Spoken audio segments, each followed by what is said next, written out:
A lot of pressure, man. Yeah, it is. Evil. Knievel. Not our real names. Nailed it.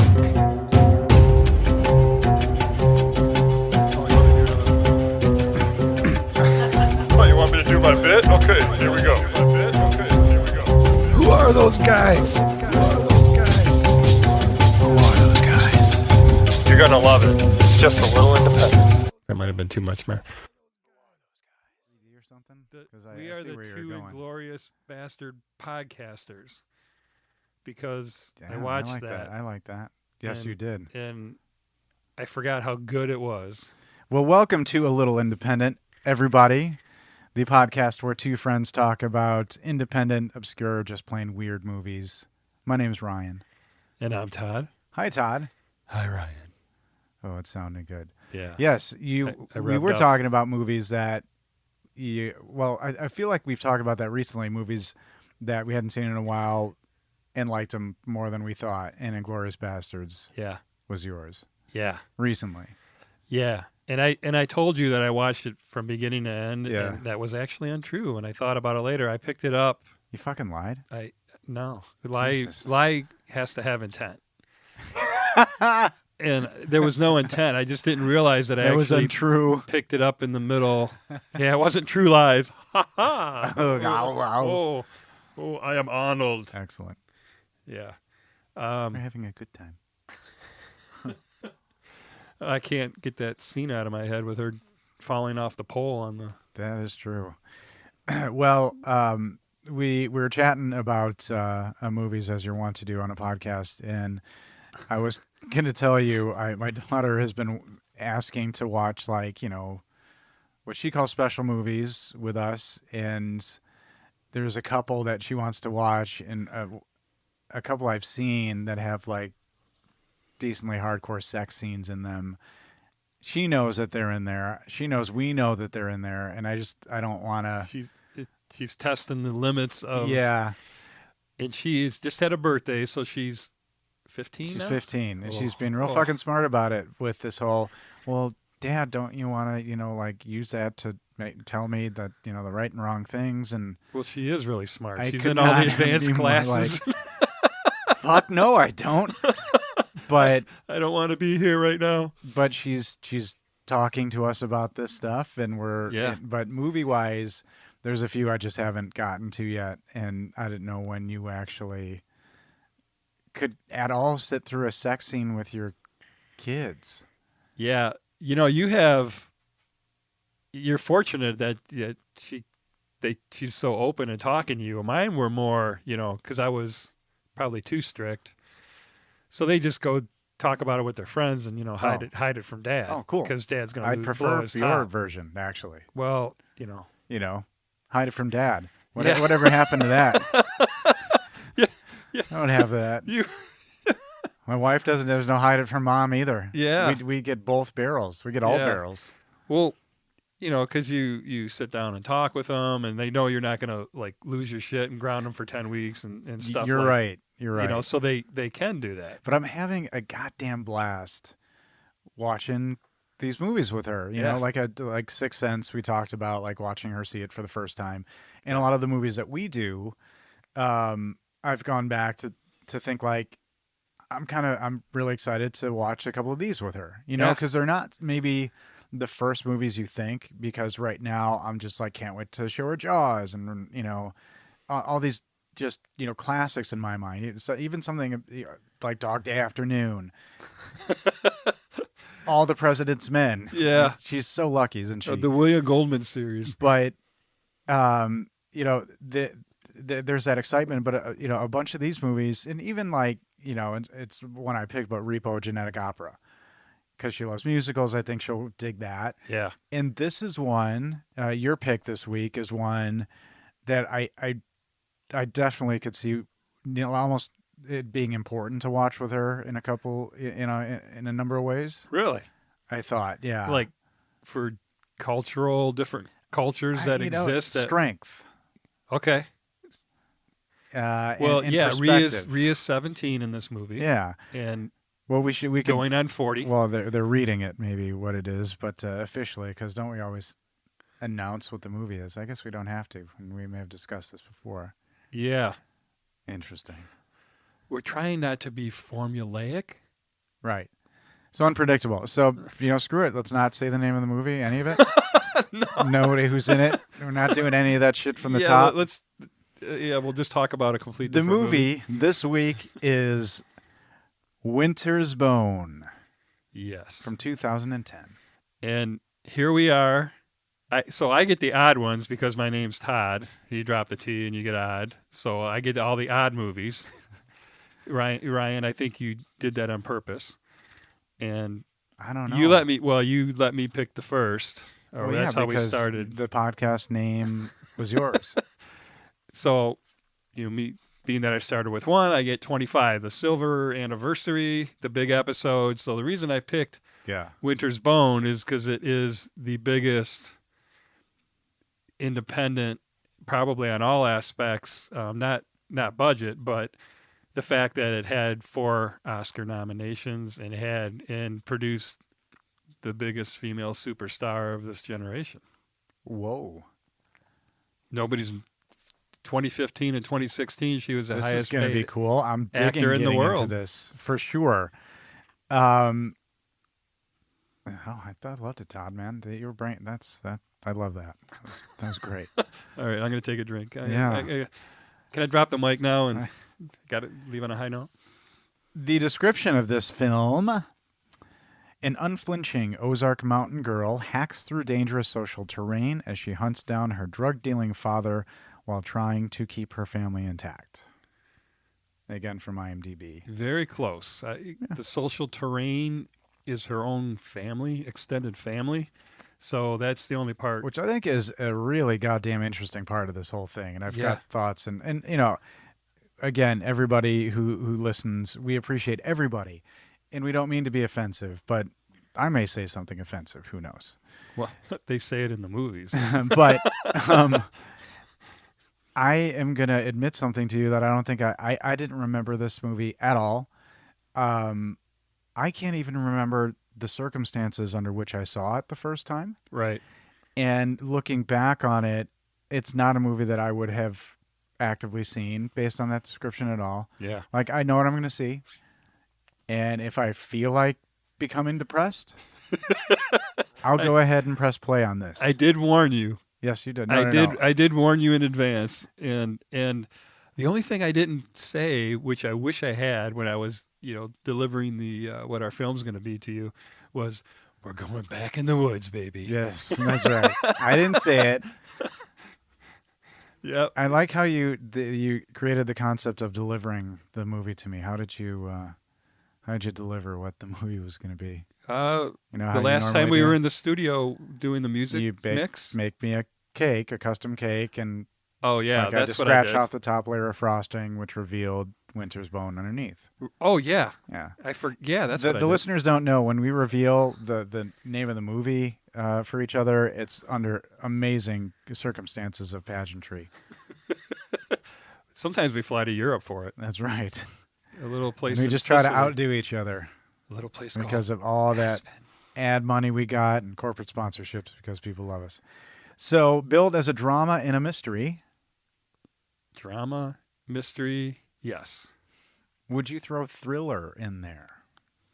And what constitutes I don't think Michael Jackson would fare well down in Forsyth. No, that is true at any stage. I mean, even though he had the biggest selling album of all time. Yeah.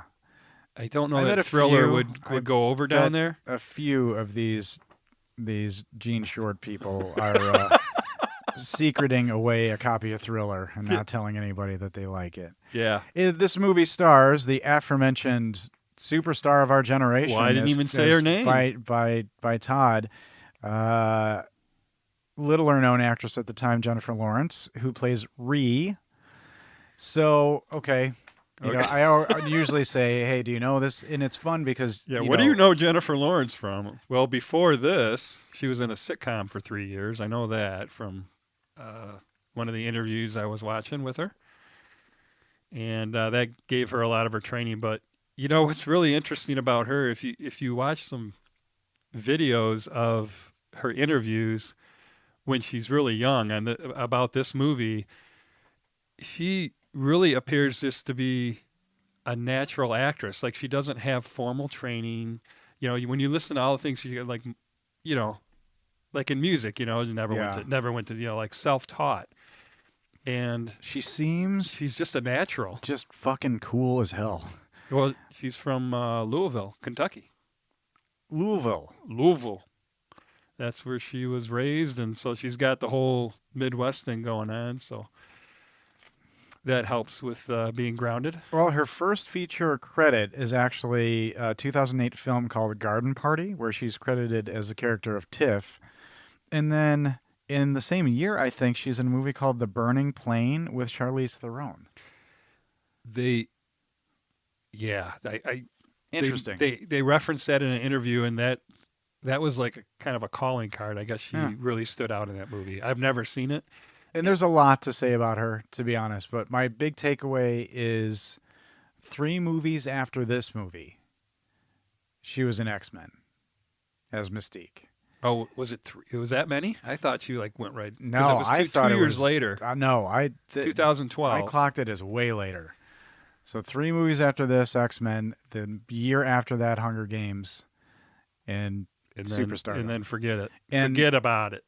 I was thinking about like favorite film of hers to this point, and the answer that came right to me is I don't think I've seen it yet. And I think that's brilliant. But if I had to pick right now, Passengers.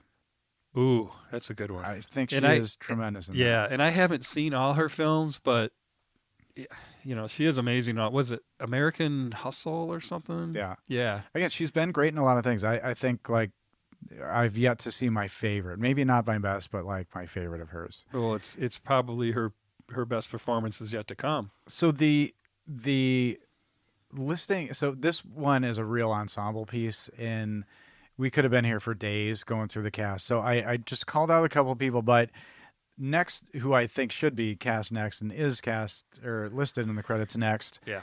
And I forgot he was in this. I wasn't paying attention at the credits. Oh, really? Did you forget when you saw him? Hawks. I fucking love that guy. You love the character actors, man. He plays Teardrop. Yeah. And the names in this goddamn movie are so rednecky and crazy. He freaking kills it. He is in everything. He is so good in this. So what do you know him from? I mean, I didn't know him, no, and I looked through all his movie lists, and there's like 137 of them. Yeah, he has a lot of credits. A lot of people know him from Dusk Till Dawn. He plays the liquor store clerk who's being held up in the beginning. Yeah. Pete Bottoms. Now, I never said help us. I saw Lincoln. Yeah, he's in Lincoln on there, and to me, he looks like a John Wilkes Booth, like through and through. Yeah. Yeah. When you look at when you look at him in this movie, like I mean, like oh my God, he's gonna. But who did he play in Lincoln? I don't even know. Oh, I don't remember either. Actually, his first role is actually uncredited in Police Academy. No. Yeah. And I honestly think as many great things as he's been in, my favorite performance of his is in The Perfect Storm. Oh. Which is a movie that one of the guys in the boat? Yeah. And I love that movie. I think I don't care who fucking knows it. I love that movie. And it's a crazy story, and performances are amazing. Yeah. Next, I called out Garrett Dillahunt, who plays Sheriff Baskin. Yeah. And he was in like 88 things or something, some crazy number. Yeah, he's been in a lot. And what's funny, the one thing I'm thinking, Sheriff Baskin, wasn't that lady from Tiger King, Cheryl Baskin? Oh, that sounds right. There can't be a parallel to that, right? Netflix just released the new continuing series of that too. But Garrett was in both No Country for Old Men and The Road, so big Cormac McCarthy fan maybe. He was in the new Zack Snyder movie Army of the Dead, which was actually way better than it had any right to be. And he's really great in a movie that I love called Looper. He's in Looper. Yeah. Really like that movie. Yeah, and I've seen a few of those, and none of those, I don't remember him in those. Yeah, he's another kind of John Hawkes. He's You're glad when they're there, and well, he is John Hawkes. And I'm calling the last person I'm calling out is Dale Dickey, who plays Mirab. Oh, I love her. So do you know her from anything? Yeah, the movie you had me watch with Mel Gibson, Bloodfather. Bloodfather. Yeah, Oh, yeah. and when she came out, I'm like, oh, that bitch, she's gonna got get you. The look that like, Yeah. I've been weathered in the desert for the last 78 Yeah. years, And- although she's probably only 30. And if I feel like killing you, I will, and there's nothing you can do about it. She's a bad, bad lady right there. The same year, Bloodfather, she was in Hell or High Water. I know you like that movie too. Where? She's one of the neighbors, I think.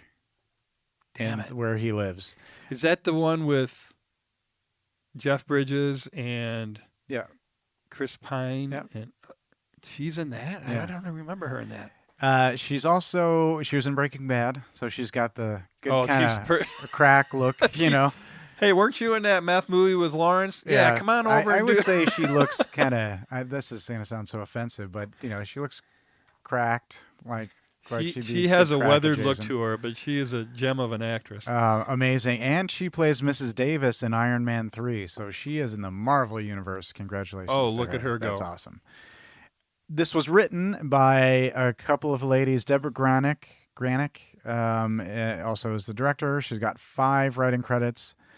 The first one, ironically, is called Down to the Bone. So she's got something about boning, I guess. Anne Rossellini is the second credited writer. She has 2 writing credits, the other being Leave No Trace. Yep, which is one I may do on this show. Again, in the fucking woods. Yep, but it's great. I want to see that movie. Ben Foster. Yeah, let's go back to that Hell or High Water. First movie you mentioned.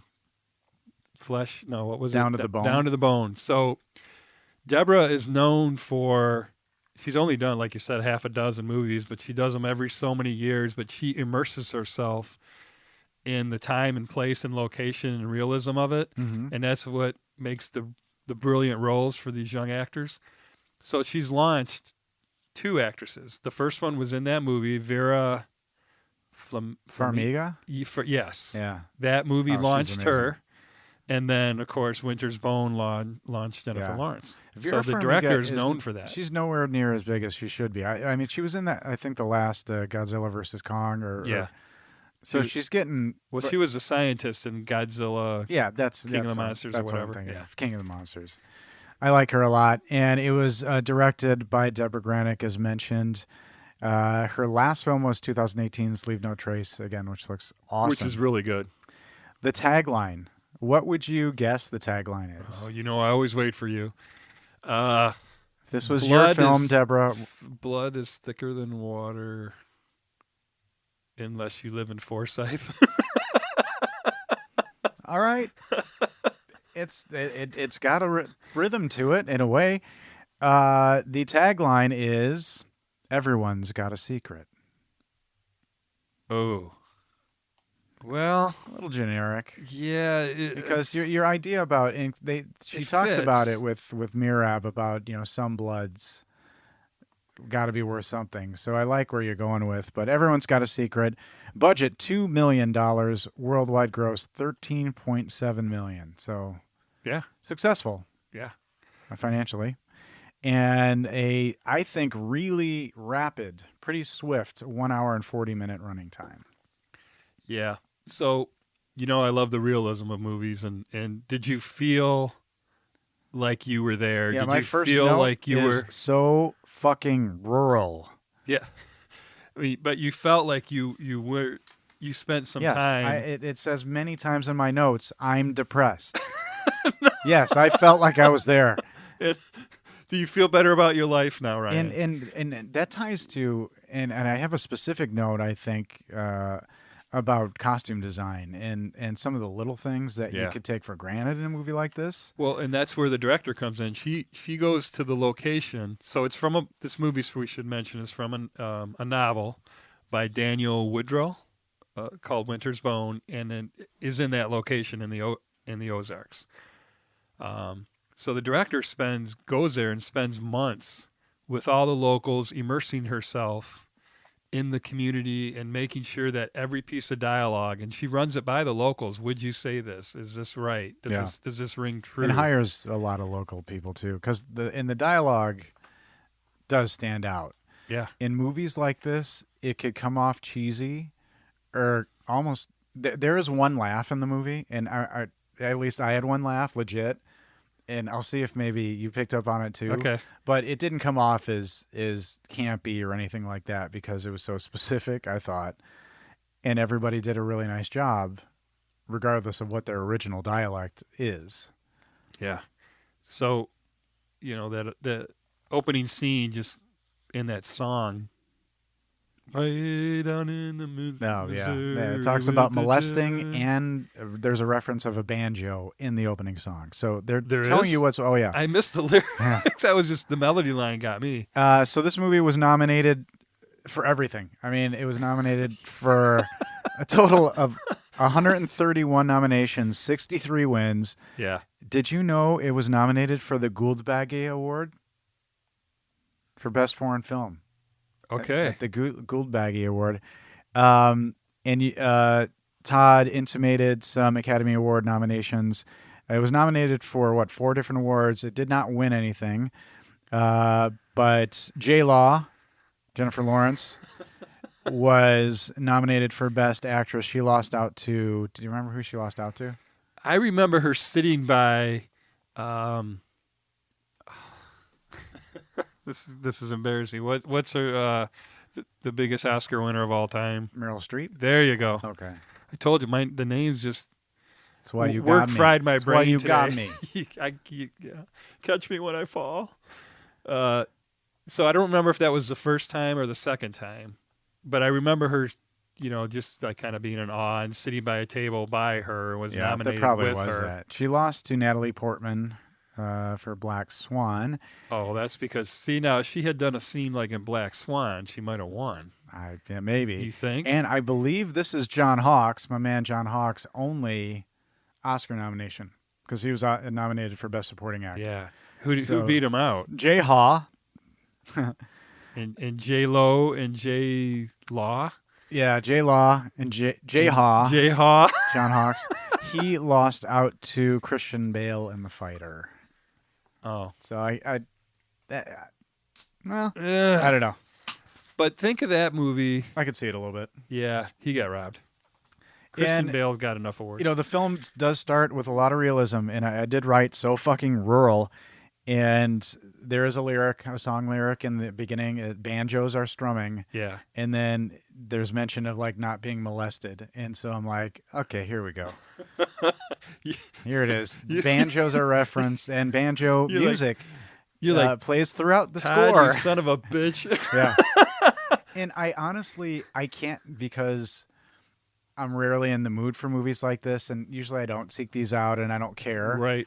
And that's what's so beautiful is I make you watch stuff and you make me watch your stuff that we never would have otherwise, watched. And I wasn't even right away. I wasn't mad because I'm like, all right, it's so they have the realism down, but all I can think of is doing laundry like that must fucking suck.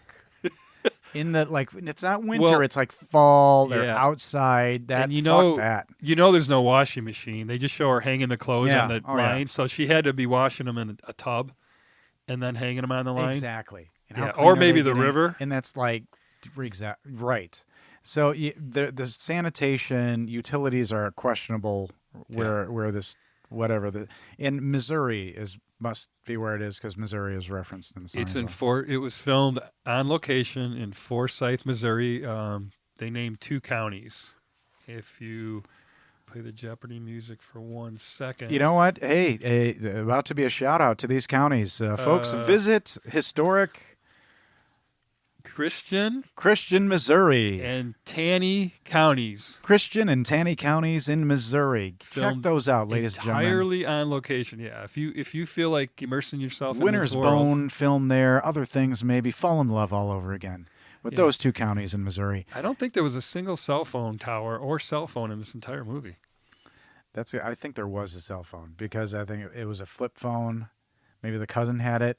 Anyway, they established the feel real quick. And again, remembering zero from this movie. Yeah. I see Jennifer Lawrence's character, and I'm thinking young mother of 2. Okay. Oh, yeah. Yeah. because that's kind of how it's presented. And she is the mother, she's and mothering the yeah, kids. that's Yeah. a theme throughout the film, but absolutely. And she, is making breakfast, and I noticed that huge just hunk of butter slaps down in that cast iron the pan. cast iron grill. Yep, skillet. Making sturdy children, I guess. I don't know. She's cutting potatoes, right? And Yeah. And then part of me is like, I bet whatever she's making is pretty delicious. Yeah. And you find later that food is scarce. Like, so this is Right. even this is a luxury. So, I don't know. You may not know this. I'm getting the vibe you don't. But that cabin that they're in, and the little girl Ashley, Yeah. that's her house. Oh. It was filmed there on site, and Ashley was cast because her and JHaw got along so well they didn't bother casting. Oh, so they just found this. This is the that house they is wanted her to use, property and and her house. Well, how old is she? Like 8? I don't even think she's that old. But so her parents. Ashley, right? I think that's what her name Yeah. is. Yeah. She's not cast. That's I'm going to be her fuzzy house. on names in relationships. I gave it one good run through. We'll see. Yeah. But they set the scene, and she's making food, and the son shows up, and he says, "I found a dog," and it's all just one. It's establishing things real quick, because there's also a theme in these communities as portrayed in movies. Is there's always a goddamn dog barking in the background of every scene. Oh yeah. In the outdoor, and it. We could track that. I wonder if that's a real thing in these movies, or if it's a real thing in real life. But always a dog barking in the back. Yeah, there's probably very few props in this movie, if any. I mean, this is all real location and real site. I mean, that's their actual house. So this is the first time in the film that I wrote, "I am depressed." Well, that was quick. That's one. How many minutes are we in? Not many.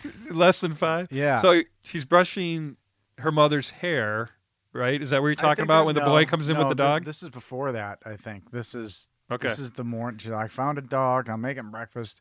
Yeah. and what was interesting to me is based on what was established.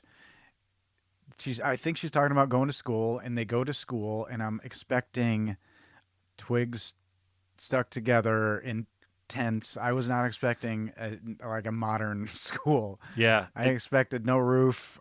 I don't know what, but the school being relatively normal, as it were, was shocking to me. Yeah. Well, they show the classes of the future high school mothers. Okay, so talk to me about that. What was that? That was uncomfortable. That was like they are propagating. So it's a room. Jennifer Lawrence drops what I still think are her children at this point off at school, and on her way out, and she's loitering, by the way, in that high school for a long time. Well, she is that age. I mean, I think she's clearly probably a dropout. And that's what Jess said. She's looking, like, this is where I should be. That's the story. It's sad that she looks like she belongs there. Yeah. But she peers into this classroom, and there are what look to be high school kids, boys and girls, your daughter's cuddling age, fake babies, and they're teaching them how to take care of babies. Now, are these kids who are about to have kids themselves, or is this an elective? I think it's creating the culture. I mean, we don't normally get like really huge topics here, but no, I remember my daughters bringing the babies home that if you don't take care of them, they cry. And this may be a weird thing where we missed, and it came back later for me, but yeah, it's what I thought it was. So I'll tell you what I thought it was. I thought it was a special class for the kids in high school who are either knocked up or did the knocking up, and are about to be parents, and they're teaching them how to not drop the fucking baby. Yeah, no, I remember my Heather bringing in high school, have whatever class it was, and you had to have this doll thing for the weekend, and it would just start crying, and then you had to take care of. I don't know if it was for babysitting or if it was just to know. That sounds awful. Oh, it was. I was like, what is the lesson? It would know, like, if you shook it, It's like, what is the lesson? Well, so the kids are in school. I'm glad. I was glad for that. I was really, because you listen to how education seems to be a challenge. They had in the some of military these, thing, yeah, ROTC there's or whatever, guns and, going on in the I'm gym. like, what's with the guns? They're walking and down the marching? hallway with their guns. Yeah. So it's an ROTC school. So cool. And so I'm thinking, well, maybe things aren't that bad. Just, the home situation, you need Bob Vila to come and spruce some things up a little bit. That's fine. But now we see a new character and the state that they're in. She goes to Sonia, who's a neighbor either next door or 300 miles away. I don't know. And they're saying that they can't afford their horse anymore, to feed their horse. Oh, yes. Jennifer, well, we shouldn't call her Jennifer. Ree. Her name is Ree. Ree walks her horse over and asks her to keep it for him because she can't feed it. And this woman, Sonia, seems like a nice person, which is another one of the kind of a little very harsh, rough Yeah. around the edges. She's like, "Hey, it gets expensive, doesn't it?" Instead of Yeah. giving her a hug and say, "Sure, I'll help you," or when your time of need. It's more like, and maybe it's because I've seen enough westerns, because that's the that kind of strong female persona I equate that to, is this woman who had to be hard because they had to be hard, and it's that mentality. Yeah. So that didn't even shock me that much. I'm like, oh, okay. yeah. And I think about like my grandmother grew up in rural northern Michigan here, and went the opposite. Like she couldn't wait to get out of that, but her early upbringing just reminds me, they were on the farm, and Yeah. I remember her telling me horses bite, they kick, they're mean. Yeah. And about having to prepare the chickens and kill them, and then when they finally came down to the Detroit area for jobs, she became educated and got had a really good job. I mean, she couldn't wait to get away from that type of, But she could still that rough call on setting. that primal side if she ever had to And defend the family. and That's she- a grandma who'd beat the shit out of some motherfucker because she can. Yeah, she was the. Which one's the female? The matriarch, patriarch? Which one? Matriarch. Don't condescend me, Mister. God damn You it! should see the look he gave me. Like, you're an idiot. I thought you were M for mother. Is that what? mother, not mother. The matriarch Well, of the so family? kids are in school. Things are not good. It's not really clear why she needs the horse, but again, it's all setting up a circumstance. Yeah. I think creating incredible empathy for somebody off the bat. Yeah. I mean, they lay on. Because at this point she could be she could be making meth or crack or something. You know what I mean? Like, Yeah. not to betray what happens later in the movie, but Well, she's constantly reinforcing the poverty. yeah, and it's palpable. I will say. You It feel tastes sandy. you're- Doesn't taste you- good. Doesn't taste good, and that makes us look inwards a little bit more. But and then I start to wonder, is there a mom? Maybe she's not the mom. I don't know. But we do find out that there's a dad. Obviously, there has to be a mom. But there is a dad, and dad is out on bond. Dad's out on bond We find this out from the sheriff. from the Right? sheriff. The sheriff. Creepy ass fucking sheriff. This guy, what a douche. He's so Great performance. so as self-righteous. Yeah. Pretty boy. And looking down at all and they Yeah. just sneer at him. They hate him. That's Yeah. right. Oh, but old Johnny It's boy, It's like old Johnny 85 Hawks. in Alien 3. Yeah, old Teardrop's gonna get a piece of him. We'll edit Later out on. that terrible reference. Yeah, that's a great scene. And I think we're talking about the same thing. But Dad, he's out on bond. He's cooking again. And And you can't find him. it's revealed that they can't find him. And he put, their house and everything they own up as collateral for his bond. Yep. So there's this, this movie tagline could have been, "Where's my dad?" Because that's the movie. And that's what's really funny. It's very simply, "Where's my dad?" Yeah. Well, that's we are in the inciting incident where you're going to lose the house if your daddy Yeah. doesn't show up for court. I can't find him. Yeah. She doesn't know where he is. And it's an odd way. So off she goes as little Goldilocks from house to house. And there's people, watching. There's Goldilocks. onlookers You watching things. You didn't work with me on that one. Goldilocks, blonde, JHaw. going from house to house, the big bad wolf. Are you with me on all this? Now I am. Okay. I just needed that was moment. a long road. Just wanted to see how long you Help do that. me. How long did you do that? Yes. Yeah. Yes. There is It's a absolutely, fairy tale. With It's a fairy tale. way less tasty porridge for sure, or maybe cracks the tasty porridge in this particular situation. But yeah, and she sat on this 2 square mile adventure in this strange world. I don't know. I think the it was 2 distances. miles just to one house. Yeah, I mean, it's very bizarre. It doesn't show it, but it's a long journey. And so people are looking on, and it's clear that word travels fast in this community. But she's got to find her dad, and she says something that I think is really interesting because she's aware of her situation. We find out there is a mother who's catatonic, and she's taking care of this person as well. Yeah, because the sheriff goes to talk to the mom, and she's trying to keep her away, and says you better no just help tell or me. whatever. Yeah. So again, your weight is just put upon this. Yeah, this, it just this got a young lot girl. heavier. You're like, holy shit! She's not the mom; she's the daughter. And she has this look of just perpetual grimness. Yeah.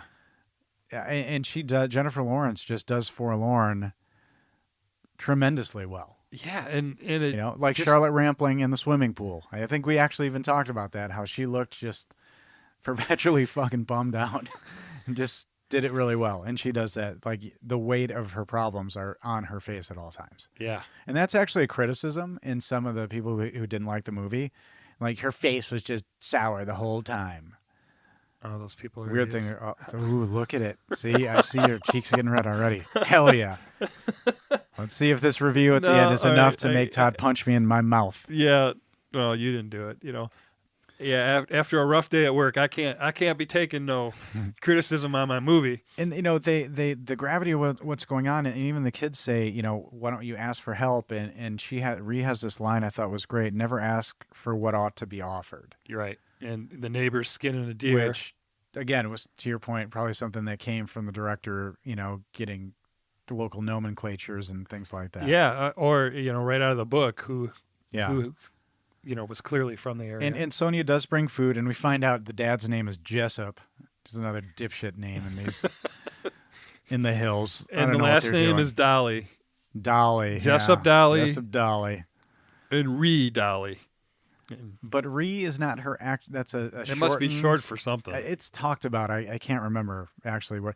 In Sonia again, this is where I like in this movie these performances. I like call it quiet menace, because Sonia has an edge, but this time she has more of an edge because she says, "What did you tell the sheriff?" Yeah, she brings food over, as like an offering, but her real underlying thing was to question her about saw the law was here today, making sure she doesn't talk. And this is where the mystery starts. Yeah, talk about what is really going on here, and where's the dad? And so you assume the dad did something, drugs. We know he cooks meth because the sheriff does say that. Cooking Your again. Daddy's and she's like, you got to prove it every time. Yeah, defending her dad. Yeah, exactly. Because they hate the law. So now her journey begins, and it's like going up this white trash food chain. Just less and less teeth at the top, I guess. It's unbelievable. It's that's the only way.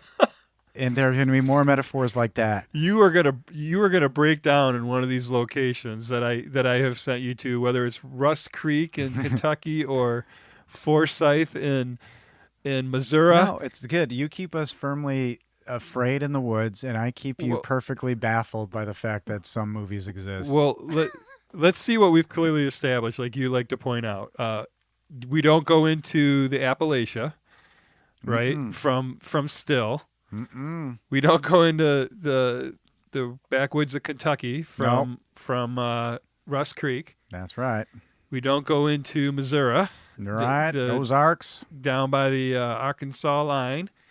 And then her next movie that the director did, Leave No Trace, is in the Northwest Pacific. Oh, okay. Well, we kind of covered that with Creep. You know, So- Creep tells you not to go to just outside of L.A. in the woods. Every place is dangerous, So we- everybody. Don't It's all go- fucking dangerous. So our podcast is Don't Go in the Woods. Email us and tell us where you think the most dangerous place is. A little independent podcast at gmail.com. Let's get that conversation going.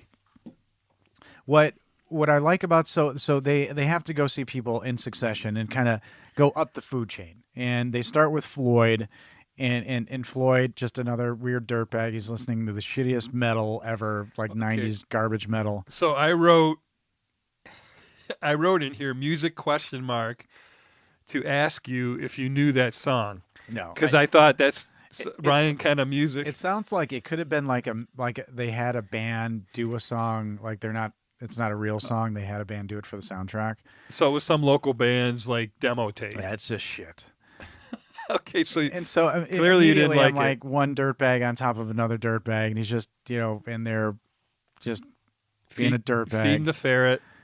Was that a ferret or a rat? That was a ferret. It was a white ferret. Big, huge ferret. And she said, Wait. "Are you going to invite me in? Are you going to invite me in?" They say that every time. It's like a fucking vampire movie. That's exactly what I thought. Like they can't go through the threshold.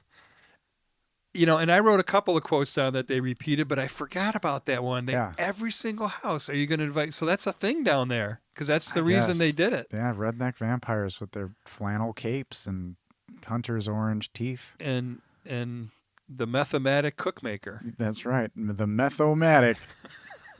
The Ronco methomatic. And, so Floyd and Gail live there. Gail calls Reese Sweet Pea, and it's like, I need to find Dad. Can I borrow Floyd's truck? And Floyd says no. Now we have to go to the next thing. We got to go see Teardrop. And that's when I'm like, these goddamn names. Yeah. Teardrop. Yeah. And who the hell is this going to be? Yeah. And did it take you a little bit to figure out he was the uncle? Yeah. I mean, well, he had to say that it was his little brother. It took forever to Okay. figure out who was who. But, they said you don't want to wake Teardrop, and Teardrop comes down, and that's what I wrote. Fuck yes, John Hawkes. Really big, because I love that guy. And then I'm like... But is he the scariest fucker?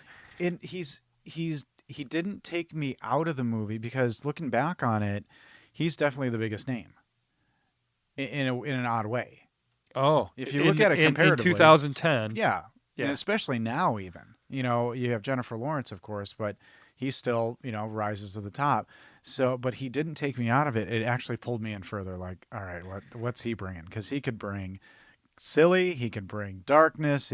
That's a guy who can do anything. That's why these character actors are the fucking best. He's bringing the darkness. And they're kind of talking about what's going on. We find out their family. I'm like, okay.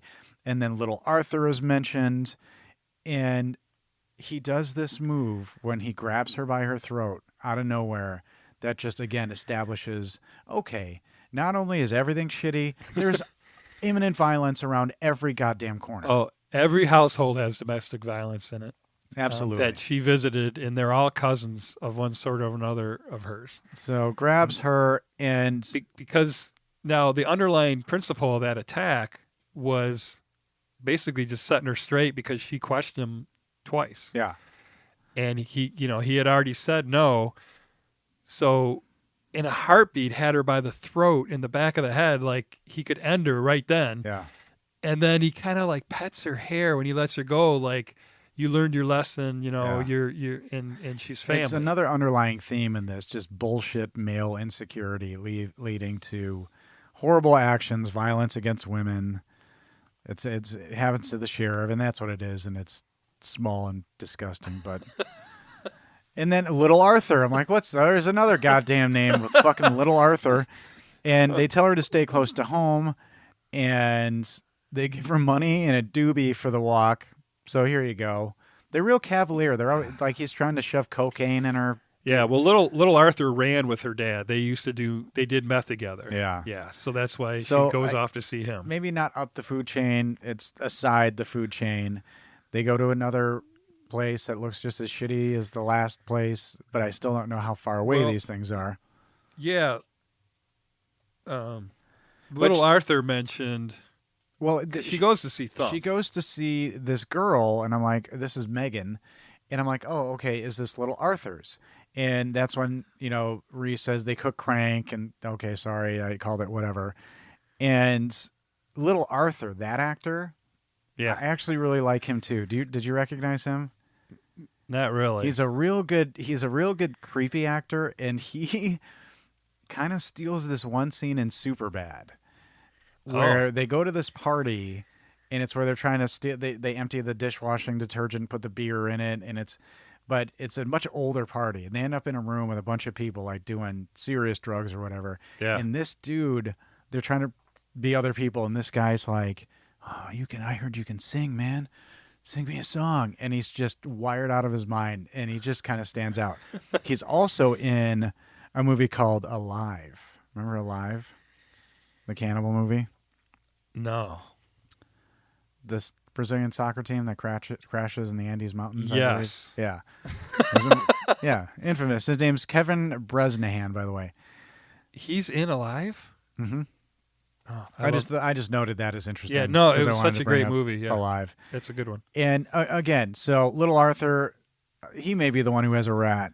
And that's when I noticed the language, y'alls, because I watched it with subtitles. Did you watch it with subtitles? Second time, I think. Yeah, I got a lot doing that. Okay. And he offers her a line of Coke, a little smoke, no line, no smoke, get the fuck out. Yeah, I guess I got nothing for you. And now she has to go up to the top of the food chain, I guess, to meet Megan's grandpa, Thump Milton. Ladies and gentlemen, Thump Milton. The thumper. And again, I'm like, all right, what is this? This guy is the top of this redneck Godfather food chain. Yeah, he's the What Godfather. is he going to be? And everybody is, it's scripted that everybody is in fear of Thump. Yeah. And everybody reacts that way. Even Teardrop, in the end there, he kind of bows to, That's right. does that suit you, Thump? That's right. I'm ready to kill everybody here, but does that suit you? Yeah. And so they make that consistent throughout. Like he is the Godfather. There's this respect in the language. It's interesting. Fear, and it's out of fear. Yeah. And because you'll end up hog shit. She goes to see Thump, and this is when she meets Mirab, which again, amazing performance. She's kind of like the gatekeeper. And what Ree keeps on getting is little bits of added info about her dad or stuff. Yeah. And she doesn't care. She just wants to find him. Yeah. Clearly doesn't care about him as a person. She just needs to save her family. And she's now at the fourth location, the fourth house, and all four of them, the woman greeted her outside. Yeah. And then, she asked to enter. There's like aren't you going to invite me in thing on all of them. I mean, it's crazy. And she is not invited into Thump's. And that's when she says she says some blood means something. So then I'm like, incest? No, or is it just that they're all the whole related? Family is right. Blood is thicker than water thing. So white trash Godfather, I'm figuring he's going to be like some morbidly obese Larry the Cable Guy or something comes down like, hey, how you doing? Oh no, he's big, but he's got the whole tough thing going on. Well, we don't see him for a while yet. And we don't. And we're not going to see him. She gives her a thermos cup to drink out of before she leaves. Something hot. I was thinking like bouillon, like some hot bouillon. Another whatever maybe tradition to when you refuse cold counsel out, by Thump, you must give thermos full of bouillon water. Well, she's a cousin, so something. Didn't grow up with that in my family. Warm her up for her walk. Did you have the thermos cup tradition in your family, Bernascas? No. Okay. No. Well, sorry. And she does say something interesting. Mirab says the answer she's seeking for is in the fact that Thump won't see her. So I thought that was kind of, I guess maybe I did start laughing at the names at this point and took it a little less than seriously. For a second. But then I got back in because they go back. They keep showing little bits more of Ree's house and where they live. And I found it interesting that there's a trampoline with a kid. That's not uncommon. Dirty kids on a trampoline. Yeah. But next to the trampoline was a real nice handmade set of stairs that somebody just made real nice for that trampoline. So those dirty-footed kids can come right off the trampoline. Nice set of home carpentried stairs. I wouldn't be that in the least surprised if there's several good carpenters out there in the country, then they're the go-to. Absolutely. What? Yes, I there was are. serious And we about that. salute They every work one with of their them. hands. They know how They to. do, yes. That's what happens. You give to your kids. So as All I'm right. realizing I'm this, not playing along. the I'm sorry. staircase is great. She's kidnapped by who we find is her cousin, who's got something to show her. And this is like the first of a few times when she's forcibly shown something, and I'm like not on board with any of this. Well, yeah, that's I the got neighbor. something to show you. That's the neighbor But guy. isn't it her cousin? I believe that's the guy. 'Cause later he you know the offers woman to- that brought the food over? It Yeah, was questioned. someone- That's the guy that's with him, with her. No, because the overalls guy lives like right adjacent. Because he's always there staring Yeah. when the cops come. yeah, always leering. That guy. Yeah. Overall, I thought he was the neighbor. I think my note was like aggressive overall guy. But I have a note that he's her cousin. But anyway, he kidnaps her. Yeah, they're all cousins. Yeah, and again, I was trying not to like lean into the stereotype of everybody's toothless and interrelated, but this movie does seem to support a little bit of that. But he Well- shows her a burned out drug house, which seems to be the milieu for this neighborhood. Burned out houses. It blew up from cooking meth. Yeah. Yeah. You know, there's a house downtown that blew up. That was a meth house downtown, kind of near Old Town Playhouse. Oh, I did hear about that Yeah. on the news Yeah. or something. Fascinating. Look at us, Traverse City. Well, we are Getting some surrounded meth by explosion. woods. By the woods. You know, as soon as you get out of the city. This what drew so you to to this speak. area, Todd? Yeah. Attraction to the woods. Yeah, I wanted to I'm working on my script right now. So she showed out this burned out, and so now I was left. Were you like, all right, what's up with the dad? Is he here? Is he not? Is he dead? Is he alive? Because there's no hide nor hair of him at all. But And nobody's talking. okay, now we assume maybe he's dead. And I noted, is this just one day Yeah, to that this point? that's a good question. They I think it is. It was, but you kind of suspend that part of it, Yeah. because she tries to get the truck in the beginning to go Yeah. down to the Arkansas line, and I'm like, well, how far is that? Yeah. And yeah, so to go to the border, so she eventually gets the truck and Gail comes through and they go down to someplace and find another house that looks like Yep. same houses in her neighborhood. House number 5 is his Jessup's mistress. And did you freak out when you saw who it was? No, The blonde? It's The- Laura Palmer. Did you ever watch Twin Peaks? no. It's Laura Palmer. Never mind. Well, give Hey. it to me. You got the end. Keep going with it. Laura Palmer from Twin Peaks. Okay. Now, when you say Twin Peaks, is that The like TV show in the movie. the bar that is modeled after Hooters in Texas?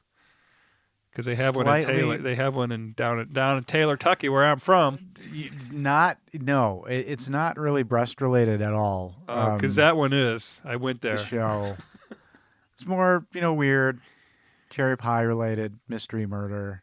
Oh, so TV not, show. not breast Esoteric related, TV but show, cherry no. pie related. But she plays Laura Palmer in Twin Peaks. Her name is Cheryl Lee, and she is awesome. Moving on, Todd. Ryan will not go down any rabbit holes today. I was going to stop. It would lead me to Andy by saying Pamela Peaks or whatever from one of the latter Sedaris films. Oh, yeah. In Harry the Cat. Wait. There was Peaks in that movie. Twins. Twin Peaks. But that was cool to see because somebody like that is, for fanboys, fangirls, whatever, an actress like that in a movie like this just ups the value. Oh, of it for, all right. Well, for a fun, you should see the smile on his face. It's pointless. So, but it's priceless. I see this like family room jam happening, and this kind of odd, unassuming lady singing with this kind of lovely voice. And so, Todd, do they just do that? That's just what they do? Like, they're done with supper, and they're going to play these songs. They just know them. No TV, I'm guessing, and that's just how they're jamming? Don't take it too seriously. It's all right. You jumped ahead to the birthday party, I believe. Because we were with Jessup's girlfriend, and she tells... So you get the disturbed face when I've maybe jumped ahead. I see it. He starts to panic. He goes, Well, wait. That's a different house. Because This isn't the Laura Palmer house? well, see, I don't know Laura Palmer. So Jessup's The blonde. girlfriend, Because she's like, hey, I saw him with 3 shady dudes. yeah, Things aren't right. He looked right past me. Right. Yeah. That's not the singing party where the old woman is singing the whole band thing's going on. Oh, who's that then? That's later on. That's a little later on. So after the girlfriend, they head back. She goes back and is hunting squirrels and doing the log splitter. And Teardrop shows up and tells her that they found his car burned up. He wasn't in it, Yeah. and he didn't show for court. And he hands her money and tells her to sell the timber. Which, oh yeah, because she could sell. No, I have a big question. This is Yeah, this is 'cause a she hole said, in the movie. "Should I- She's should I 17 sell?" years old. Oh. She has a mom and dad. So unless the laws and real estate laws in Missouri are different than anything I've I ever bet they are. experienced, the daughter does not own the property and cannot sell. She's not even 18. No, I bet in that community that bill of sale could be done with crayon.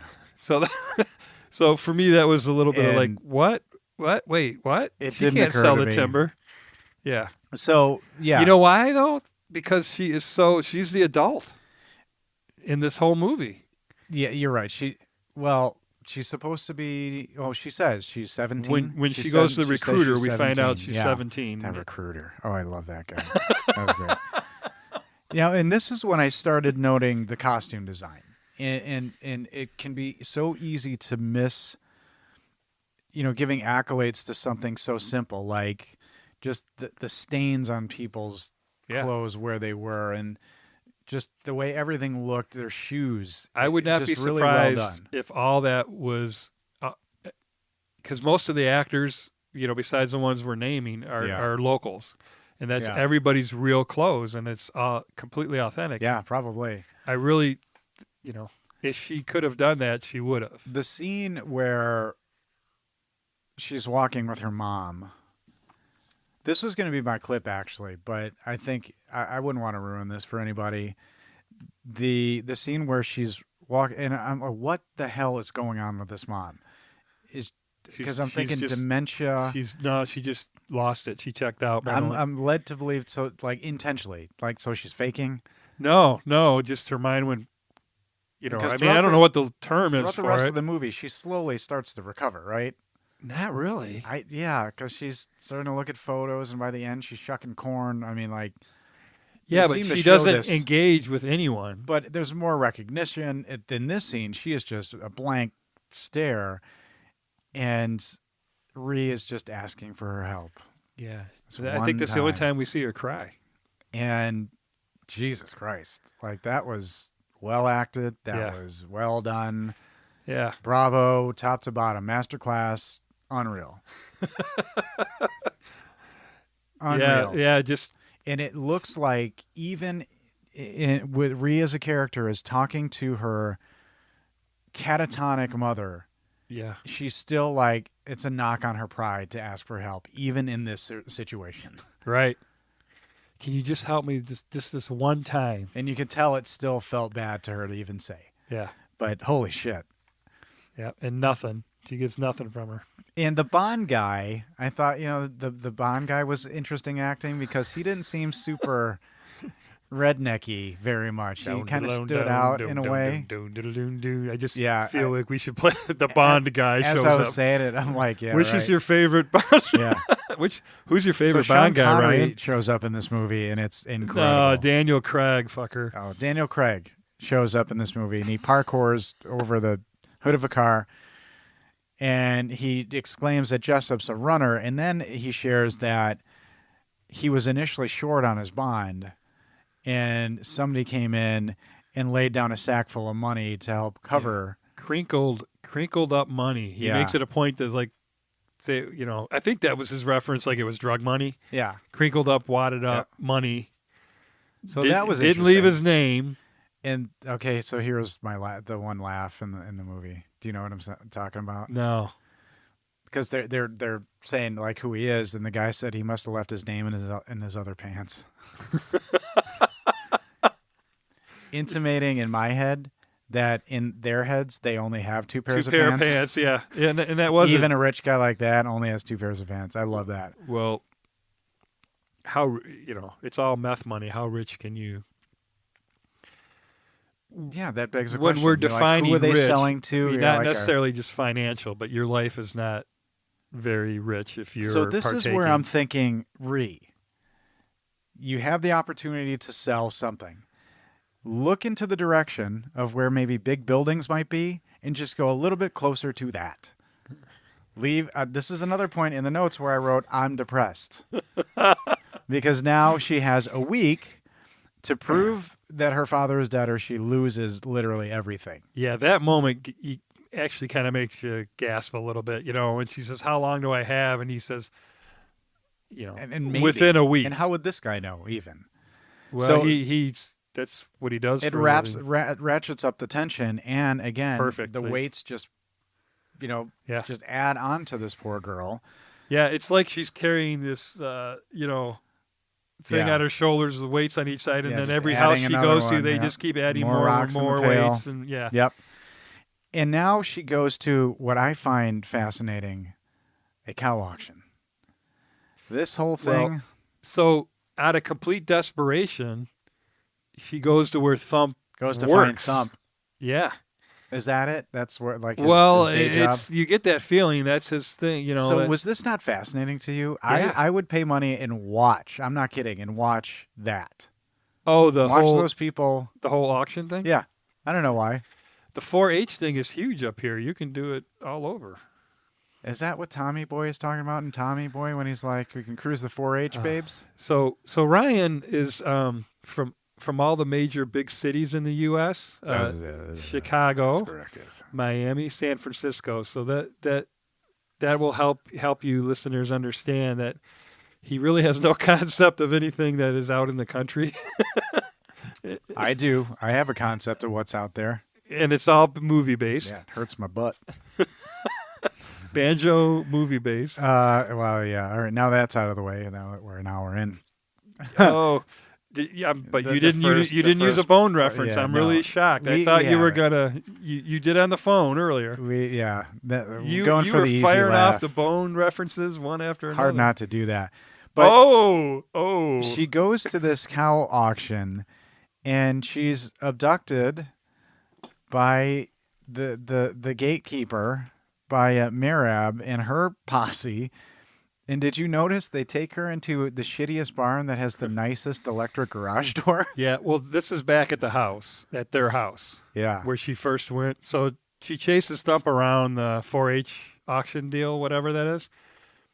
And he completely walks away from her, ignores her. So then she goes back to the house because she's completely desperate. I mean, she's crossing every line she's not supposed to because she's got a week left before they've got no place to go. Yeah. So she's going for it all. And then she heads back to the house after Thump evades her at the auction. And she's greeted by, what's her name again? Merab. No, Dickie, what's her real name? The actress? Yeah. Oh, sorry, Dale Dickey. Yeah. So she's greeted by her again, and then it doesn't go well. She throws hot coffee in her face, hits her with the coffee mug, which removes a tooth or two, and then all the other sisters join in, and they're kicking her and punching her, and they drag her off into this aforesaid barn you mentioned. Yeah, this is not cool. This is not cool at all. So, because she went after the big man, and yeah, this is when the realism of this kind of thing kind of popped for me, where this is a young teenage girl who was literally beat by adults, and so this is my clip has to do with this scene where you don't really see the beating, which I think is more effective, and yeah, you hear it. You finally see she's on the floor of this barn. Thump shows up. Yeah, this is after the beating's over with, and she's and he's surveying the damage on her face, and immediately I'm like, you fucking disgusting slut. It just Well, see, I had a slight different take on that. I took it to he was making sure she wasn't beat too badly. I mean, he ordered the beating because she needed to learn a lesson, but he was making sure that the sisters did not overstep his All instructions. Right. You're good for me in my life, Todd, because that is a rational way to look at that. And I don't know, just when he touched her, it just, it's a little kid. The fuck is wrong with you? But his middle name should be Gravitas, to be honest, because this guy is just big in all senses of the words. And all those medals. He on looks his like vest. his name is Thump Milton. So he's kind of looking her over, and he just kind of asks her a question. And I like this, and I'll tell you why once we get through the clip here.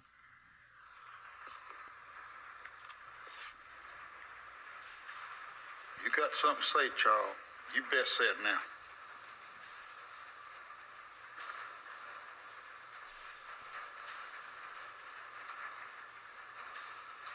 I got 2 kids that can't feed themselves yet. My mom's sick, and she's always going to be sick. Pretty soon the laws are coming and taking our house, and throwing us out to live in the field like dogs.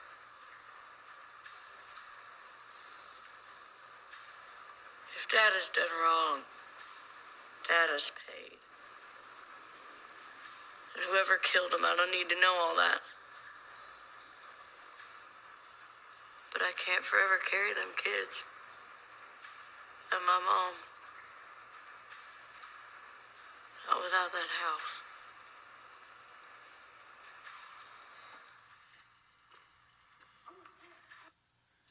There was your dog in the background. No, yeah. To your point, or to my point, I guess. Yeah. But You can just feel the heaviness of that. well, you can hear in her voice that her face is beat up. Yeah.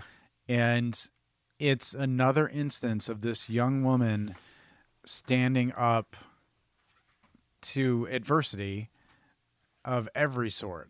Yeah. And in this instance, a giant man who just had her beat by other grown adults.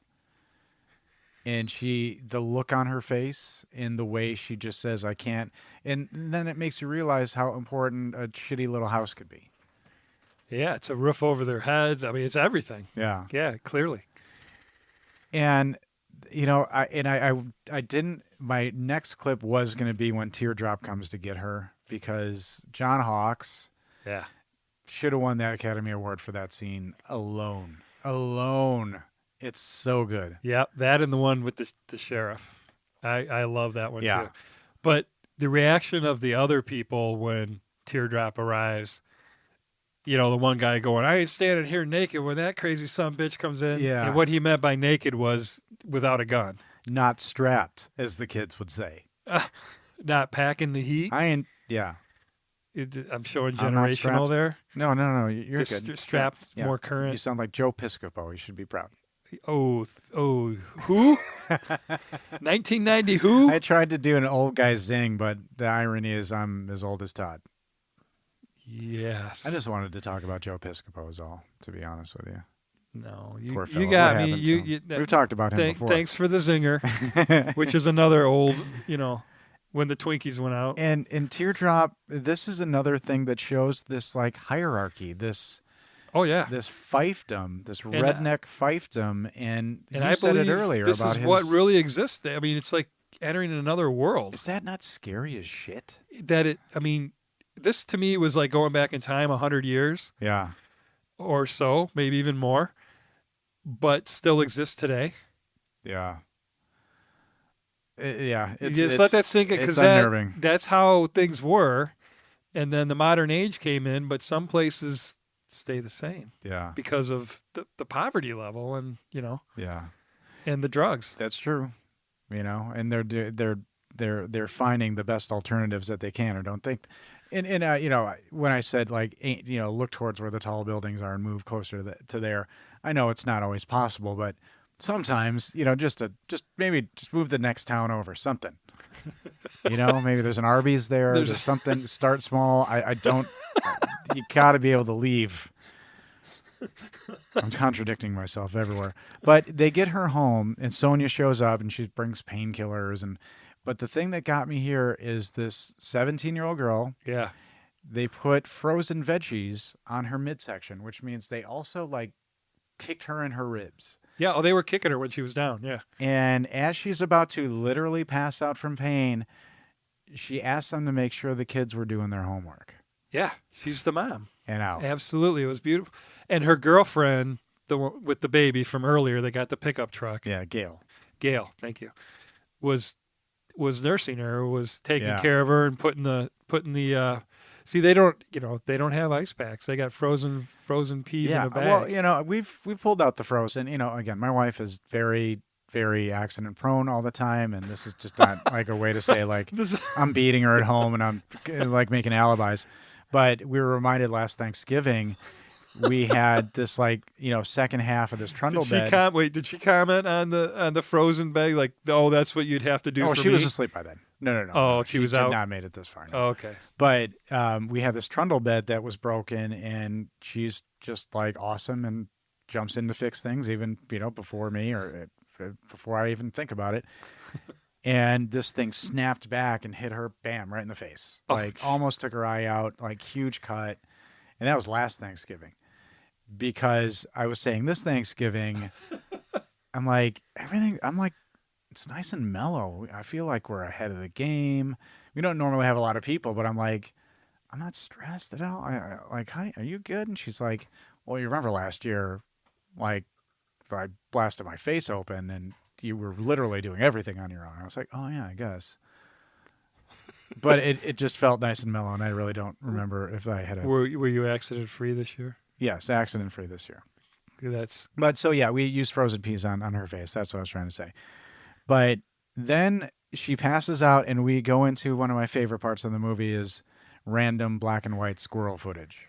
Yeah, so this was the Vicodin, nightmares of... because she had to sell off the timber. I was curious as to whether that would be the case. Now, what does my it thought. say her head is, so that's like... Well, she took the painkillers, right? Yeah, but that's what she goes to? And then she's having nightmares because she has to sell off the property and the whole thing with the squirrels, because we had squirrels earlier in the movie. That's what they were... fried. Do you want the squirrels fried or what was the other one? Stewed or something like that. Yeah, you're right. It was exactly right. Yeah, and both of them at the same time. Yeah. Fried. Fried.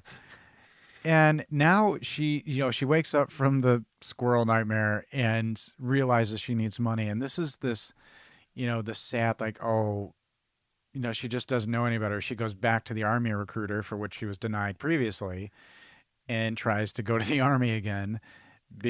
And this Army recruiter, this guy's sensational. Oh yeah, that actor. I bet he was an actual recruiter. He actually is an actual recruiter. Okay, I know that for certain. I could tell. And he literally, I don't think even a lot of dialogue was written for him. He said, the actor said, a recruiter / actor said, I spoke to her like I would have spoken to a person in that real situation. Yep, I can remember the recruiters from high school, and that's what exactly what they were like. Except they weren't so. They would have wanted you to go in no matter what. Well, they would have In contrary, much like Rat Jack in Starship Troopers, which is what welcome. Real life is based on. I just reminded you that Casper Van Dien is an actor, ladies and gentlemen. But he discourages her. He literally, in no uncertain terms, says, stay home. Well, he interviews her. He finds out the source of why she wants the $40,000. Yeah, it's really effective. And this is another scene where, she's literally multiply concussed, broken ribs. Teardrop comes to get her and just makes this turn, try to help her. And he says something about, we're going to go poke them where they're at. So... yeah, he's tired of waiting. Here's a little something about your friend Ryan here, is that I look at a scene like that in any movie, specifically cops, late night stuff, like, hey, wake up, what? It's 2:30 in the morning. Yeah, we're going to go do this thing right now. Fuck no. Don't ask me to do that. Get up at 2 and go commit hijinks or something. No, thank you. You've seen too many movies, and they all end badly. No, this can wait until 7. This doesn't have to happen now. No, thank you. Do not come get me at the wee hours of the night, and we're going to go spy on something. I'm going to fall asleep. I'm going to be shitty at it, and I'm going to feel bad about it. So, no, thank you. But and this is another bit of the realism. They go, Teardrop tries to accost these 3 big local guys, and she's like literally in the front seat of his car, could be dead from a concussion. And he's asking these guys, where are they? Where's Jessup? Where's Jessup? Yeah. They're still not sure at this time. And these local guys, terrifying. Giving them the cold shoulder. He grabs an axe. Yeah. And they were in the barn too with Thump. Oh yeah, because you start to see like there's this it's circle. the same group. Yeah, because he's in a bar, and then she goes and gets him and says, "Hey, Jay and those guys are over there." Yeah. And then, but his cold, dead eyes. Yeah. That he has, I mean, just deadhead, but he's not. He's very extremely violent. Yeah. And Teardrop grabs an axe and he pops it Yep. through the windshield of somebody's truck. Yeah. And you notice none of them come after him. There's 3 of them. They don't. They don't come at him. They just yell. But they say, but the menace is there. The guy's like, it's on now. We're coming after you, dude. How did you like the Kurt Russell reference? No, I didn't hear it. Oh, we're coming after you, and hell's coming with us. Yeah, that's right. But it just seemed really legit. Like the threat was credible. Yeah. They and I'll didn't bet have you to those are jump 3 them. local dudes. Exactly. Yeah. I and agree that with bar, you 100%. those were all locals in the bar. Yeah. I mean, these were not, paid people to be there. At this point, Jessup, father, I still think, because again, I'm along for the ride for the first time. He's dead. I think he's alive, and I hope to fucking God he's played by Woody Harrelson. Really? That's what I hope. You. Now, that's gold. because that'd be fucking rad, and Or 2, silver. Hunger Games. Hello. Oh. Thank you. See? Oh. So that's for the nerds. The father figure in Hunger Games. I'm one of you. Yes. And then Hamish. That would have been like a prequel. Yes. I wrote it down. I fucking hope the dad is Woody Harrelson. Oh. And this is when Well, he does have big hands. we have the standoff that you like. So, and I agree with you, where Teardrop is pulled over by the deputy, The sheriff. Sheriff Bixley, Sheriff Baskin, and Bixley. it's such a tense moment. I mean, yeah. like butthole clenching tense. When he. Todd, did you like that I said butthole clenching tense? You all right with that? Yeah, I'm clutching myself. I know. I loved it. I'm clenching right now just because I'm thinking about is it. that banjo related at all? No. Okay. This is just scared for other human life. Like she's in the car. I'm scared she for dies. Reed. In a we know crossfire. Teardrop's going to go out. He's got a gun in a blaze of glory at some point in his life. And he says the most baller thing. Yeah. To stop this thing. And they filmed him through the rear Through view, the rear view the mirror. side mirror. Yeah. And the whole mirror takes up his face. And that cold death stare. Should I say, can I? Yeah, go. You do it. Is this going to be our time? That's fucking brilliant. Yeah. I mean, you can hear Clint Eastwood. Eastwood saying it. Yeah. Charles Bronson. Yeah. Any of the classic badasses. Holy shit. Yeah. Is this And going to be he's our holding time? the shotgun next to his face Had I had in that the rearview mirror. as a kid in high school with a bully, like if I just had the moxie enough to stare at him with the insane and be like, is this going to be our time? Yeah. I would have had a way better time, I'm sure. I wouldn't be this damaged. Yeah. Ryan and I attended school when bullying was the norm. Man. Oh, And not an issue. yeah. It was part of growing up. So, again, Dad may still be alive. They're stirring the hornet. They're poking the hornet's nest. See, I'm thinking he's dead because when she's doing her confession to Thump, with her face all, caved in, and she says that Dad's paid his debt. I don't need to know who killed him. Yeah. Or I don't need to know all that. So at that point, my mind went to with him being dead. But we don't. You're right. I mean, you don't know for sure. Not for a little bit. No, yet.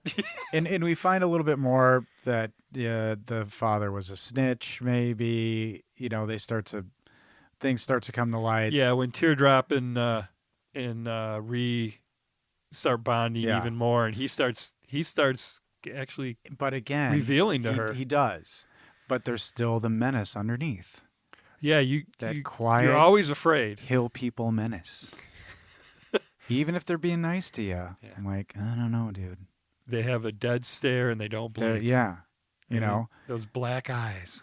And but it is kind of nice knowing that it is pretty genuine, throughout the rest of the film. But this is when I wrote, Mom seems to be waking up because she's more alert, she's more active. They cut to her like looking around. Okay. So I thought she'd have more part in it. But this is where we have a pretty turning incident where Mirab comes to the house and says, "I'm going to take you to Daddy's bones." Well, I love how Ree greets her. She comes out with a loaded shotgun. Yeah. And she says, This happens a "I lot, ain't going, too. Come in the door with a gun. All I want to do is put this shotgun or shoot you. It would shoot you like right a in hole the through guts. you or something. Shoot her right in the guts through you. because that's where you're going to lie in misery and pain for a long time before you die. Yeah. And she's just calm. I suspect you do. There's but we're here to fix your problem for you. Get in the truck. Such great delivery. Yeah. Jesus. Yeah. We came here to fix your problem. Get in the truck. I ain't going anywhere with you. And this is where hierarchy comes in because, that's like marching orders. Somebody, Thump, said, "Oh, yeah. Go fix this." And again, it was show it, don't say it, which Yeah. is my favorite thing to bring up. I mean, there's a lot of scenes in this where they, like exactly that came from Thump, but they don't have to show it. Red flags for me. Also at nighttime. One, not into this bullshit. Leaving the house at night. Daddy's bones aren't going anywhere. Fuck off until tomorrow. And they lead her towards a car. There's flashlights, a burlap sack, and a chainsaw. No.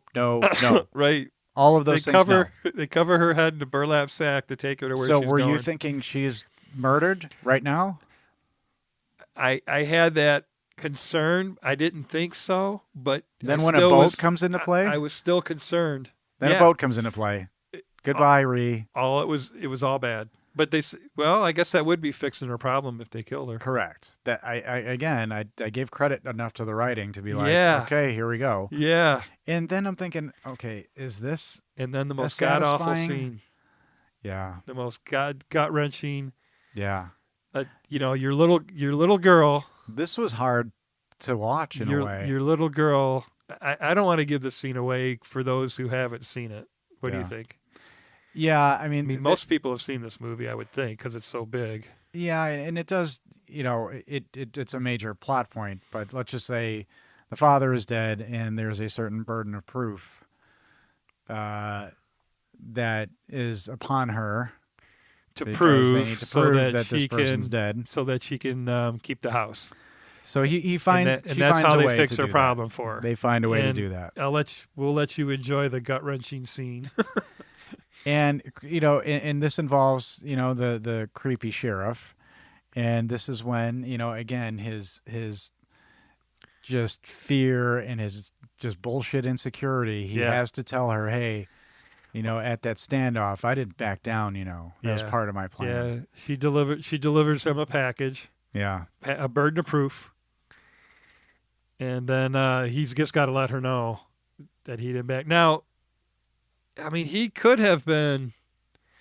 He's at least partially telling the truth because twice he shined the flashlight over on her during that gun standoff. Yeah, and as a police officer, you would not. I mean, they're not following the rules down there in this movie, but you wouldn't. You shouldn't be putting somebody else's life in jeopardy. I mean, who he is. You can exactly. You can bring in, the SWAT team at any time and to take care of anything you need to, and not put not have Ree end up getting shot. Yeah. So there is that. But the way the scene actually played out for me was he backed down because he knew Teardrop was going to end him. Yeah. And who knows? I mean, you may look at that scene and be like, "There's no way." The sheriff maybe had the He had the drop on advantaged him. position, but He had the drop on Tyr. just started spraying bullets into the. He had that drop on Tyr. She seems to be really into her mom's closet. That happens a lot, and this happens towards Dad's the end. clothes. It's Dad's clothes. Dad's clothes, is the that what it smell was? of them, the feel of them, the Why did I think memory it was of him. Mom's closet for some reason. I don't think Mom changes. I think that just makes it even more depressing because she really did care about him. And, she was God. smelling his clothes. Yeah. And his boots and everything. Yep. This is the fifth time I've written I'm depressed. Fifth. I think I hadn't been counting. At least 5. But we have a nice little kind of. I like the wrap up of this movie because. You're still at this point. What the heck is going to happen? She's, free and clear at least in proving that the father's dead. Right. You're but feeling there's still a life to live here, and yeah. Well, she's saved the house. Yeah, but so it still doesn't. And look she's good got a much better for the relationship day-to-day. with her Uncle Teardrop.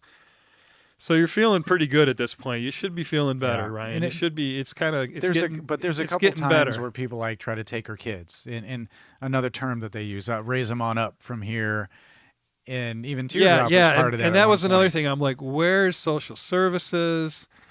Where is it? You can just take somebody's kid and give them to the neighbor. Yeah, and that's okay. Yeah, raise them up from here. Yeah, the girl maybe later. So again, 120 years ago. Fifth time I'm depressed. But, Teardrop comes and brings some chicks for the kids, and that's a sign of responsibility and engagement, into the family, which is cool. The Bond guy shows up, and this kind of... When you say that, my mind The Bond just goes, man, the Bond... This Sean time Connery shows This time up. it's Sean Connery. And there's extra money left over from... I didn't really track that, why there was additional money for them. Well, the money for the Bond... So he put up his house, right? Yeah, but it wasn't nearly enough. And then the mystery man shows up with all the crinkled bag of money and which drops must it. be Thump. No, we don't know. I think it's Thump. I think it's. For whatever reason. There's no way Thump went down there himself. He may have sent somebody. I mean, he looks like he has 2 pairs of pants. So the Bond, Mr. A1 Bond man, takes out his share of the crinkled money that he's due. And then the rest of the money, because it's unclaimed, goes to Ree. Yeah. And that's what he was delivering to her. So, it's a happy ending. And it can't be a ton. It's a happy ending except for Teardrop. And she said, how'd you do that? And she says this a couple of times, bread and butter. I like the little recurring, her little... Oh, yeah. Her little theme of bread and butter. And I like the idea of the banjo bit because, she gives... Dad's banjo to John Hawk's character, to Teardrop, who probably studied banjo for like a year just to do that scene. Like, he's that kind of guy. Because I noticed his fingers. Yeah, he was playing correctly. But just like the dirt, where the dirt was placed on his hands. Like, all that's intentional. It is. Yeah. And so that's when, again, you appreciate costuming and makeup for that. But he says, I can't take this. So it's like he's passing the toothless torch to her. Okay, I had a little different take on that. So he gives the 2 little kids the chickens, right? So it's something for them to raise up and have a memory of him. She tells him to take Dad's banjo with him. You ought to have it. Yeah. And he says, well, why don't you hang on to it for me? And then he says, I know who. Yeah, he knows who. And she goes, what do you mean? You know who what? Jessup's killer. I know brother. who. Yeah. So earlier in the movie, we didn't mention this, but he said he said to her, you can never tell me who. Yeah, don't tell me who. Because I'll end up toes up, which means he'll kill whoever killed his little brother, is how I took it. Yeah. So this was him. This was his saying goodbye. So he has no confidence in his ability to do a vengeance murder? No. Once he's going to kill the guy, but then Thump's going to have. Then he's going to get killed after that. I think he needs more confidence in his ability to do a vengeance murder. Well, get away with the it. vengeance murder will happen, but they'll send the team after him. Team? Oh yeah. Like SEAL Team 6?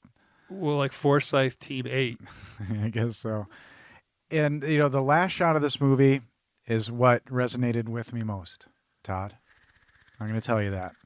Oh, the last shot of the movie. Because how do you button up a movie like this? I mean, it's a happy-ish ending, but I'm still depressed. And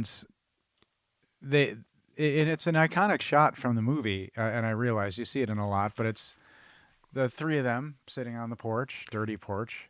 The banjo, ironically, is the cleanest thing in the entire shot. Yeah, that skin spick on and there span. was pristine. Yeah. And Jennifer Lawrence's character is just staring off into the middle distance, probably contemplating the nightmare that is her life, even still, as the little girl starts to just strum this discordant banjo. Ring, ring. And I'm like, this is my wife's life every single day. That's in her head. That's just staring off. What the Just hell have like I a done discordant banjo, like that is us in her life, just ah, and she's just like, ah. So the last, and as I looked over as she was asleep, and I've made her watch so many bad movies, and she can't even stay awake for the good ones now. I've done so much damage to this poor lady. And I just started to laugh, like, you know what? If she was awake, I'd be like, this is you. This is your life, right? She'd be like, yeah. Oh, wow. So it was a nice solo bonding moment for me with Jess. Yeah. She slumbered next to me. I thought She's a trooper. I thought you were going to say, as I looked over at her sleeping, I said, I'm sorry. I do that too. I was depressed a lot, but yeah, I told you to buckle up and get ready because it's not a bad way. You know what I mean? No, I think it spells to the movie's truth, the ability to take you to feel like you've lived in that place and time. And you can ask, or somebody may argue, why watch a movie like that? What's the point? And again, strength, resilience. This is a girl who stood up to anything, and although she may, there could be a case made for how dispassionate she was. Like, she's just like, I can't handle these kids without this house. Not, I love these kids. I need to raise them. Well, her face was beat in, and she's on Vicodin. And at the end, she did say, I can't imagine life without the two of you weighing me down on my back or something. Right. So in her way, they thought, the boy thought he was leaving. Are you going to leave? She was leaving. But, it's just unbelievable, and maybe it's just to make you feel better for the day. Like, it really, really could be worse. But did you know Jennifer Lawrence was originally turned down for this role? And why? I know she auditioned 3 times. She was turned down for the role because she was too pretty. Yeah. Oh, there was something about that. She flew overnight into New York City, walked 13 blocks in the sleet to the casting office, and auditioned with a runny nose and hair she hadn't washed in a week. She won the role and ultimately her first Academy Award nomination at 20 years old. She said she flew the red eye to New York, so she was in Louisville. Yeah. And so she was sleep deprived and dressed badly and auditioned one last time for the director and got the role. Yeah. So she was kind of on the outs, but she was like her character. Yeah. She went through 3 auditions because she wanted that role so badly. She was great in it. Another reoccurring line, just one more before is they kept saying, I know you, all throughout the movie. That was like how the men like would introduce, like, I know you. They said it with the sheriff. They said it with the, he's like, Teardrop, I know you. I know your family. Yeah, and then it's threatening. It's almost predatory. The Bond guy sees Teardrop there, and he looks at it and goes, I know you. And Teardrop goes, yep. I mean, it's just a consistent language, social culture thing throughout the movie. They're not that intellectually stunted that's the only thing that they can say. It's, I know you. No, but it's got a lot of subtext to it. It's like a thing, and I was trying to grasp it because we're just not a synapse firing. Just like, don't know anything better to say. Just, I know you. I'm hungry now. Me cook meth. It was based on a novel. Have you read the novel? No. You haven't read this one? I haven't read a novel since junior high school, and it was called Wolfen. Wolfen, great movie. 2 important elements from the novel were omitted for the film version. As a young girl, though her exact age is never specified, Ree is fed hallucinogenic mushrooms and raped by little Arthur, which explains their tense relationship in the film. Because there's like a creep factor. So she's Wow. that's why they showed a little bit when like even Wow. Teardrop's like, Coke, have you acquired a taste for it yet? They're like trying to get these kids hooked and stuff for whatever reason. So what do you think if they would have included that? Well, and then it says, the other is the source of acrimony between Gail's husband, Floyd. Ree and Gail have an intimate history as well. So interesting. Floyd and so Ree? Gail and Ree have an intimate history. Wait. Uh-oh. Are you saying the 2 girls have an intimate history with Yes, each sir. other? That's what I'm saying. Todd's going to read the book now. His first novel since Wolfen, ladies and gentlemen, is going to be What? what he hopes are some salacious scenes in the book. Well, alrighty then. That's a twist. Yeah. But All right. Do you think they didn't do the rape scene because it was too much? I mean, this was it might have sent people over the edge. Not really, but I mean, it's implied that something's up between them. You can tell, and Yeah. so that's what I think is kind of cool that they just let the He acting. come over and say, "I know you." Yeah, they let the acting Yeah. take care of it. So there is one other book too that John Hawkes? Is it John? The actor? Yeah. Yeah, Okay. Yeah. No, the actor the construction worker. playing Teardrop. Yes. So in one of his interviews, he referenced the book Almost Midnight, and it's a true crime book that of murders that occurred, and they're meth related, just down the road from where this was filmed. And they all had to read it, or he had to read it to kind of get the whole feel, time, place, and character, for this movie. And he said it's the movie's not based on this book, but it really gives you, Yeah, I the knew craziness down I there. knew he spent a year learning the banjo. Yep. That guy. So I thought I'd include that one for our legion. Email us and tell me tell Todd. No, just tell us what you think of any of our suggestions, a little independent podcast at gmail.com. And now here we It's go. time for and maybe at some point reviews. we'll have a little act break song for the review bit, Okay. or any listener can make us a song. Hello, my baby. Hello, my sunshine. Email that to us at a little independent podcast at gmail.com. So here we go. Reviews off of IMDb. And I'll start with a bad one. And it's titled, Urgh, Depressing. Need a shower. I don't disagree with that. Now, okay, I did, again. I mean, you everybody- wrote depressing 5 or 6 times, so Todd needs to know, I do the legwork on these. I read a lot of the reviews. I do try to pick the best ones. And sometimes you read a review and you don't know if it's real or if it's fake. Okay. So I'm going to read this one and you just tell me what you think.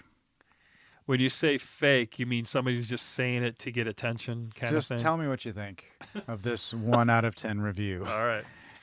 With what I said, just bearing in mind. Yuck. 3 chapters in, started skipping chapters, hillbilly hell. These people need to be rounded up and etherized, or at least a frontal lobotomy.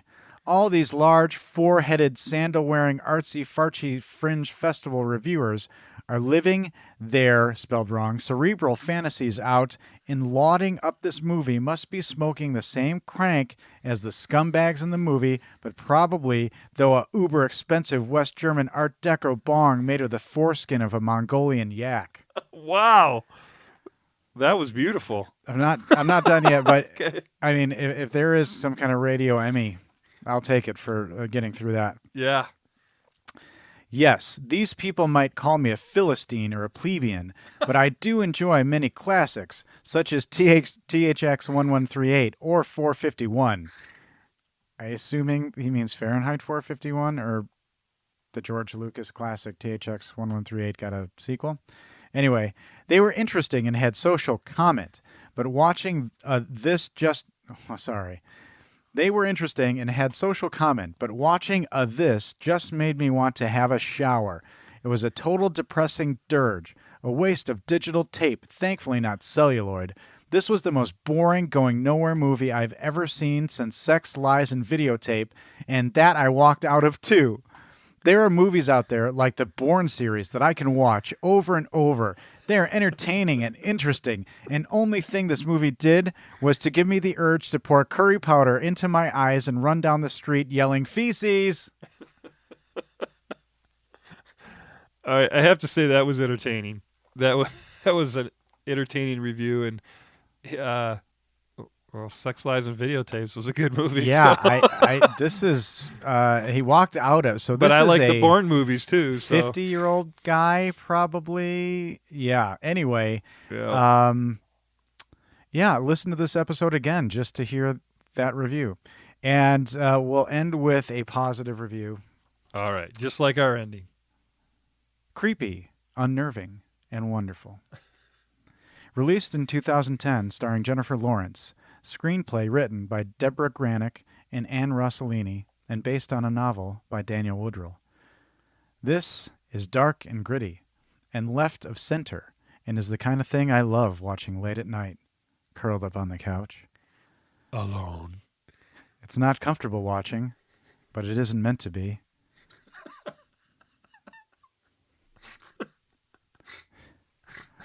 I'm sorry. I'm putting Ryan off his game here, but that was funny. It is set in a rough neighborhood. It's probably the worst place to be a postman or a door-to-door window salesman. This sucked me in and had me gripped until the end. Great acting throughout and a terrific story. Did you write that one, 10 Ryan? out of 10. Did you self-impose on that one? I didn't, but this person thought that that's a rough neighborhood and probably the worst place to be a postman or a door-to-door window salesman. Yeah, maybe a rougher. Yes, Not all kidding. of the above. Chicken Wrangler. Can I interest in you in a new door? If you're interested in Crank, that's the place for you. Well, well done. Probably our most, as you mentioned, celebrated movie. This our first Academy Award nominated movie I think we've done. Yeah, Possibly. 4-time for sure. Yeah. Yeah. Yeah. Without a doubt. Yeah. Well, that Jennifer Lawrence, she's something. She's going to go places. I So think she'll do well for herself. You found somebody hot. Yeah, I mean, I've picked a few that I said to watch out for with other movies, but places. this one, Yeah. I think I could lay money on this one. Mother. I haven't seen that. Do I need to see that? Because she said it was like her most disturbing movie. That's a separate podcast. Do I need to see it? Yeah, that would be a separate podcast. It's too much. Javier, is he in that one? Yes, you need to see it. Really? Yes. Okay, folks, I'm going in. And listeners freaking out because everybody hates that movie, but I think you need to see it. Yes. Okay, I just in the interview she just referenced it being really disturbing when It's messed up. Yes, it is. Well, again, Todd, thank you for doing this podcast with me. Well, thank you for having me. Well, we do it together. I know. That's what I'm saying. It's not is it a Batman and Robin thing or is it a No, I don't know. It's Batman Starsky and Hutch thing? It's Starsky and Batman. Charlie's Angels? Charlie's Hutch. One of the above. But again, amazing. And thank you all for listening.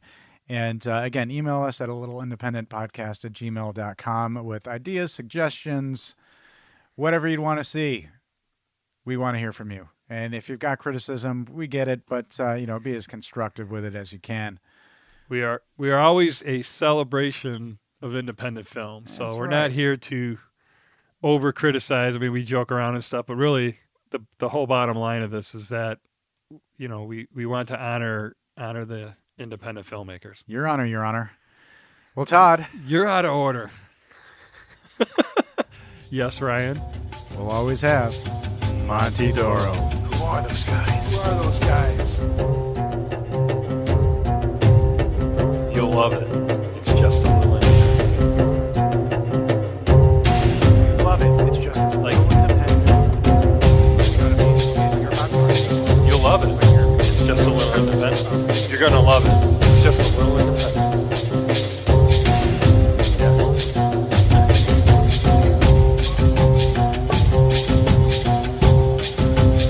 Okay. We're tense. Yeah, we're two or Yeah. two. We're like we know love it. Just a little independent. Like it's just Like a I'm little introducing a independent. movie to you. Like you're about to. Oh.